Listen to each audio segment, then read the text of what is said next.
Good afternoon, and welcome to Jeff and the Rabbi. Notice I wore a different shirt today because I happened to be this weekend down at the Alabama football game, and I just figured I would continue on my Roll Tide feelings of the great victory we had today and of this weekend. And I'm wearing my Alabama shirt today, so I'm not wearing black. I hope that doesn't upset anyone. You're not upset about that, I hope. I'm kind of partial to the black, Well, that's true. I have noticed you kind of dress that way a lot. Well, here's the thing. I would have had a great intro prepared today, but Rabbi forgot to text me back. He says he texted me back, but it's like one of those miraculous things that didn't make it to me because he was on a different level, probably spiritually, than my phone was, so I never got the text. Actually, I just finally figured out a way to get around those intros. That's actually probably a good idea. So I'll just wing it here because the rabbi just told me what today's topic is, which is a great topic, climate change, which is one of my favorite fables. So I'm very excited about the story. So climate change, which I think is a great thing now. I don't know if you'll get in trouble because I think there's like climate police out there these days. So if I say anything that offends anyone today of maybe possibly not believing in climate change, if you could just do like in the comment section, do like a little trigger thing, like maybe like a C, because that looks like a trigger. So let us know that you're triggered if I say anything could offend you. So that's probably starting right now because I probably already offended a lot of people just by being here. Some people are just assuming that you're going to offend them just based on past track record, and therefore they're already doing it. It's probably a good idea. So I'm not going to say much about climate change now because hopefully like the people that are watching, the climate police will tune off before we get into the middle of the conversation and I can go from there. Now Rabbi Freeman somehow is going to explain to us how climate change and Noah all have something in common. That's right. So we'll go from there and see what happens. Right. Let's start off by understanding the mindset of the climate change believer, or let's even say the one. I wouldn't even say climate change believer, the one who fears climate change, because right. There is a general fear of climate change, which means we have to do something about it, right? We have to do something about it. So, what is that mindset? So that mindset says that basically, start off, we control our destiny. That's where we start off. We are in ultimate control of our destiny. If we don't manage our destiny, we actually could extinguish ourselves, make ourselves extinct. We could destroy our planet. After all, this is our planet and Mother Earth, and take care of her and be kind to her and all that. And yet, we, as evolved creatures, have really, the problem is, in general, we have evolved past the world that we're living in. And if we don't show some respect and back off and stop indulging ourselves, we are actually going to destroy the world in which we live, and then everyone's going to get wiped out. So we control whether we get wiped out, we control the world, we control everything. Right. And maybe, therefore, if you're like Elon Musk, maybe we should be considering colonizing Mars, right? Because, this planet's going to be wiped out, and, on and on and on. And you could be worried about the fact that, we certainly are wiping out everything from polar bears to all the people who are living within 30 miles of the coasts, and all the world is going to change. It's going to be very hot, and, everyone's going to have to move to Canada, and, all that stuff. I hope they don't block us in the border and let us in, which would really be a shame. Right. So the Torah takes a very different view of all of this.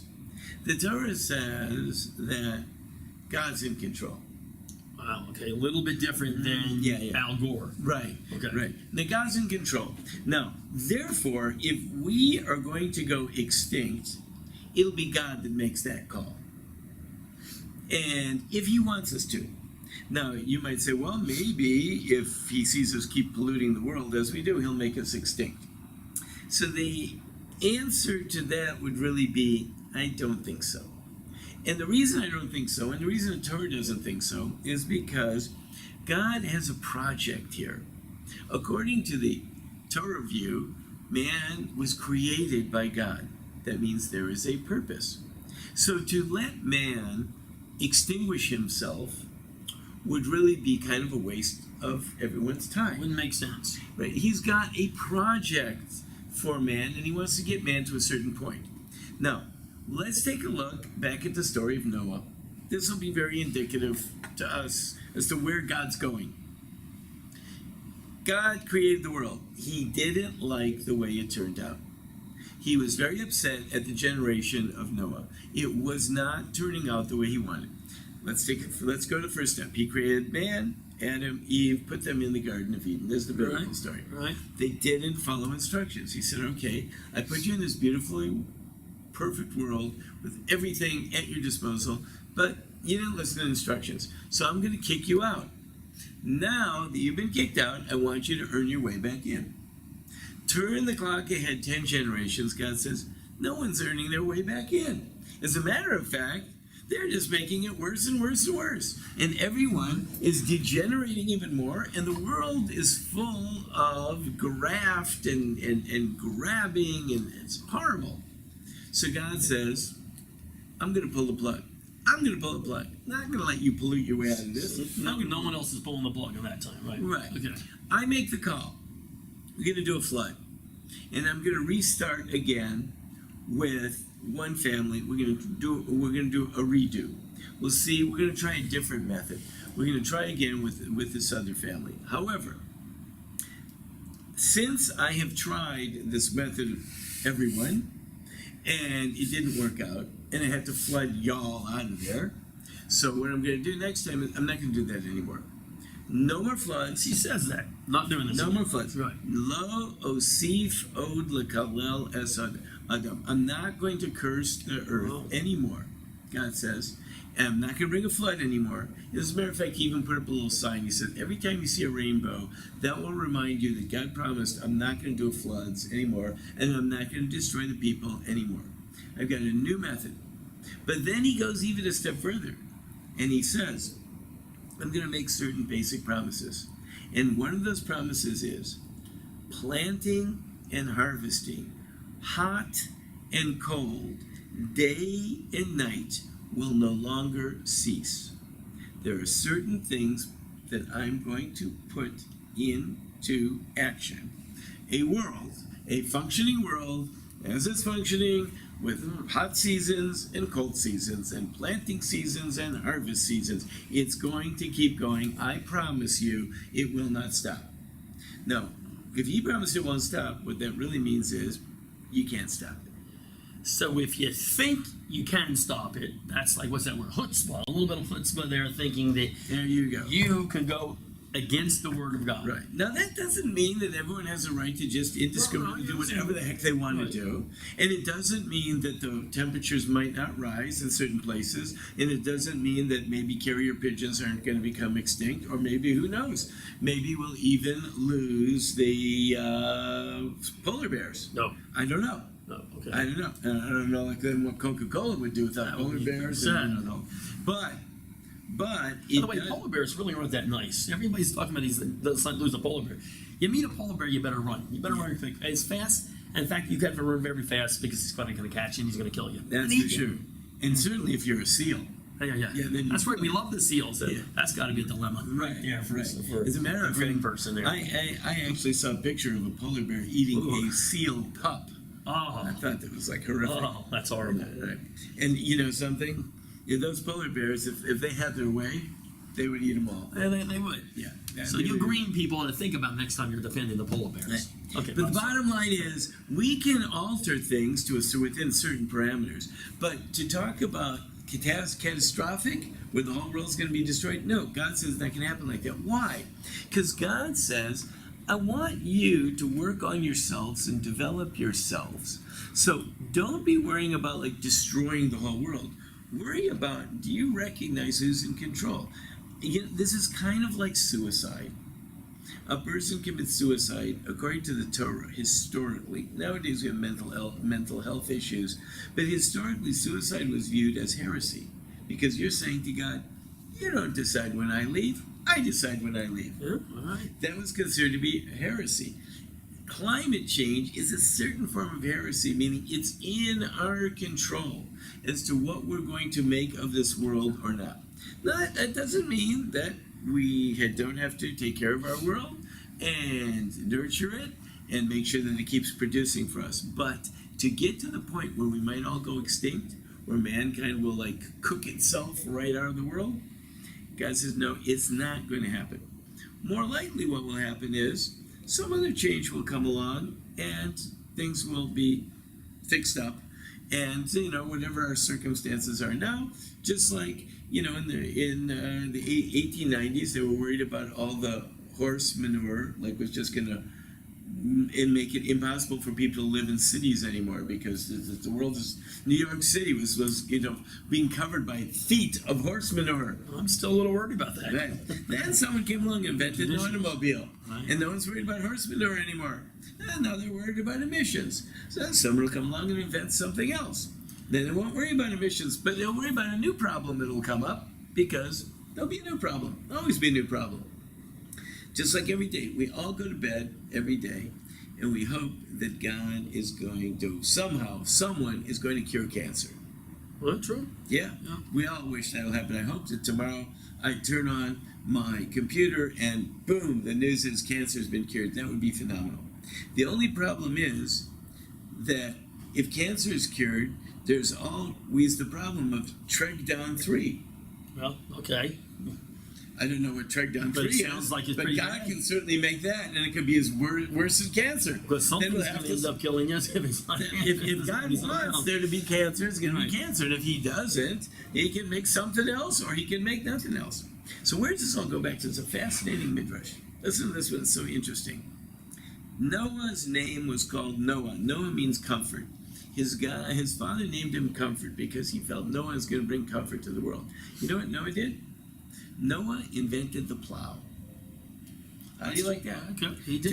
Tell those folks at John Deere, Noah he invented the did. plow. Right. And that made life a lot easier. And God then brought the floods. Says, what do you mean? What happened? So I said, God said, I don't really like this because you're trying to do the plow as an end around. You think, and his father said, now it'll make life a lot easier from this world which God has cursed. There's two ways we could go about it. We could say, God, we understand we've messed up. And we hope to fix up this world. We want to get back to you because we know you can make it the greatest world. Or we could say, God, never mind. I got this. We got a plow. Yeah. Once we have the plow, oh man, then things are going to get a lot easier. You think you tried to curse the earth? We got the plow. We beat you. Right. And God can decide, no, I don't think so. Maybe I'll do a flood. It didn't work out so well. Right.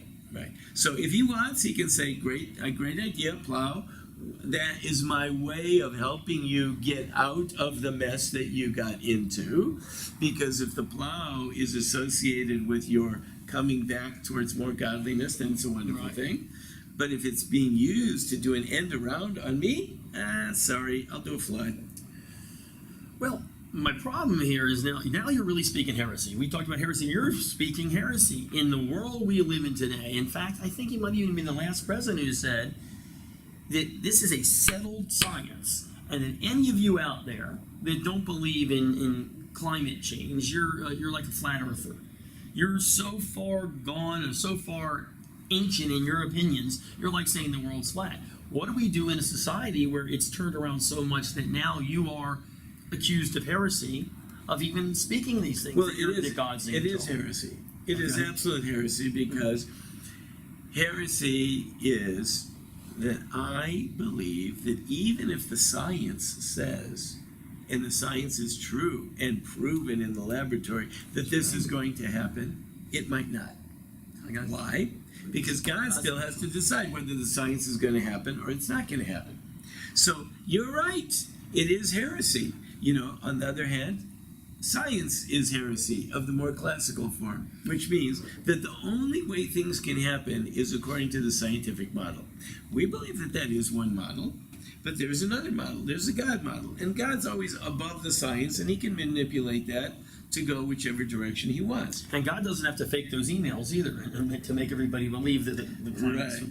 actually warming. Right. He's in control. But yeah. So whichever way he wants it to go, with or without the science could be indicating a certain direction. But if God decides it's not going to happen, it's not. And one of the things that God has already put in the book from the beginning is that the world is not, we're not going to cook ourselves out of existence. We're not going to bake ourselves out of Right. existence. The seasons will continue, harvest and planting and day and night and cold and hot. It's in the books. It's fixed. It's not going to be gone. Well, I mean, I think that a lot of our viewers might have a problem with the situation. You're saying that we don't control. You're saying that the fact that I use this certain light bulb at home is not going to destroy our world. You're saying that I eat a steak from a cow who has a little bit of a gas problem there. That's not destroying the world then? No, maybe God does or does not want you to eat that steak. I don't know. I'm not a religious But steak. destroying the world, no, Not doing it's it. not. That is not going to. It will not go to that extent that the world will be destroyed, or the world will be made unrecognizable or unlivable, or that we're going to have to seek refuge on Mars, or any of these things. That is not going to happen. And you're positive. That is not going to happen. So you are a climaphobe. You are That's what it a said. complete It's not- climaphobe. No, maybe it's going to get hotter. Maybe you'll be uncomfortable. Maybe just like maybe cities like in London, they had this horrible smog there. You couldn't even breathe. That could be quite possible. We could make things very uncomfortable for ourselves, but we can make things re-comfortable for ourselves. But the real bottom line is, are we going to recognize that this is God's world? And if he wants to make it great, he can turn this whole place into a Garden of Eden. Right now, see, science has the ability to bring the world back to God's Garden of Eden. After all, if science is true, God built that science and he built that world. Right. If we would be recognizing this is God's world and he has given us the ability to use it and develop it as he told us in the Torah, he said, use it and develop it, work it and develop it, we could make this world back into a Garden of Eden. Wow. But if we're using it as, no, we're in control here, and if we mess it up, it's all gone, well, it's going to be maybe gone, maybe you're going to be gone, it's not going to be the solution. God does not want to see his science being used for those ends. Wow. So let me go through my checklist. Hurricane, God. Yeah, Not smog. right.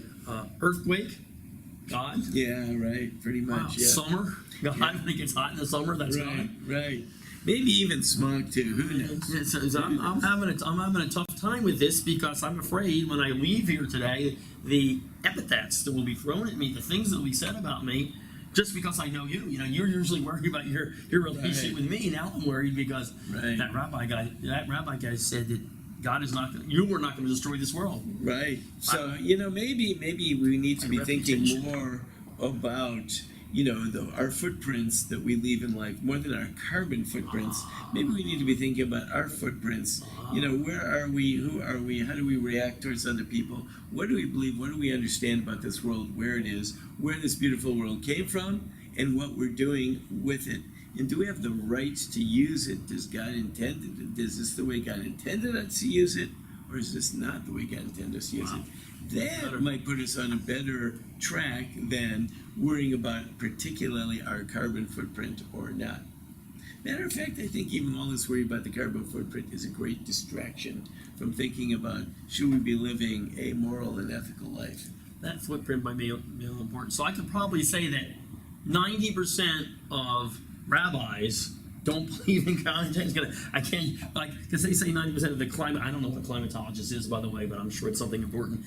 Say that there's climate change. You're saying that 90% of God-fearing people don't believe in climate change. Right, but I tell you the truth, 90%, maybe even 100% of rabbis want to get us back to the Garden of Eden and living a good world, and this world has tremendous potential to offer all that, and it's still there and in place, we just have to find it. I like that statistic a little better. I think so. We'll probably do it a little better if we worry about our, as you say, our life footprint Yes. rather than our carbon footprint. That's right. That's something everybody probably should remember. Good one. I'm for it. Good one. I like it all. All right, good. Well, I'm going to go out and drive my big SUV down to Shoal. Yeah. That's what I'm going to There you do. go. That's what I'm going to do.